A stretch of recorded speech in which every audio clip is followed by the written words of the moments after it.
Jay, this is a game obviously coming in that everybody knew that they were going to be physical, aggressive, Right. not only on the offensive end but also on the glass. When you come into these kinds of games, how much priority do you place on that for yourself? A lot. You want to match the other team's energy. I don't feel like we did that in the first quarter, especially, and they got a big lead, and it's tough to match the team's physicality after that. And also just continuing to get used to playing against Kristaps and matching up with him, somebody that you guys didn't get to match up with last season. How do you guys feel like you are adjusting to that new matchup, especially at 7 feet? Yeah, we're still learning how to guard him. I mean, give it to him. He's a great talent. He can shoot the 3 ball. He can post up at the free throw line. He can do it all. So for any team to try to figure it out, it's going to be tough. But I feel like as we keep going forward, we get better and better. Jarrett, because Boston's the defending champs, and they're a team that everyone believes you're going to have to go through Right. if you want to get where you want to go.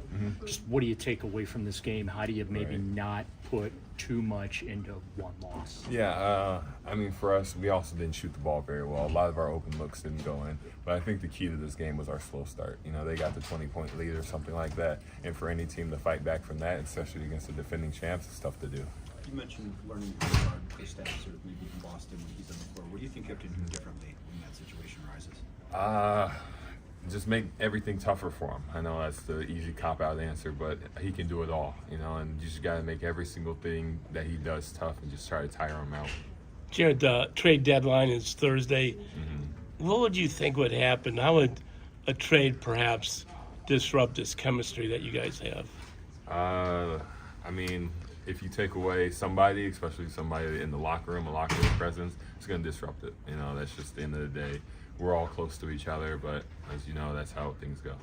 Do you believe you have enough in this locker room already to reach the goals that you set out for? Yeah, absolutely. I mean, every single night we go out there, even if we're missing people, I feel like we have enough to win every single night.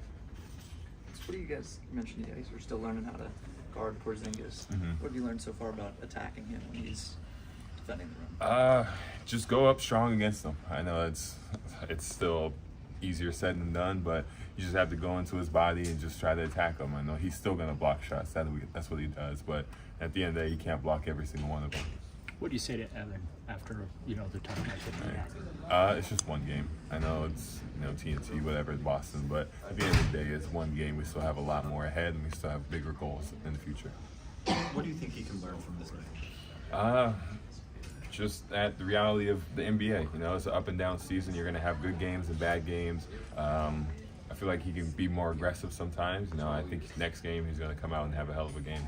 Obviously, you guys were also without Isaac and Dean tonight. Just you continuously to talk about the continuity and how great it is to have a group that you can go to everybody. Right. When you don't have two guys, especially on a defensive end like them, how much does that show how important they are? Right.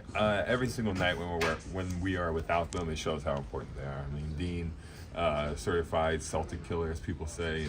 It's whatever you say about it, he always has a good game against the Celtics, whether it's funny or not. And Isaac, he's just a hell of a defender and a good corner 3 shooter. So we're missing 2 very important pieces against this team, and that just shows how important they are. We need them to beat teams like this. On the other side of that, they were full strength for the first time against you guys. Right.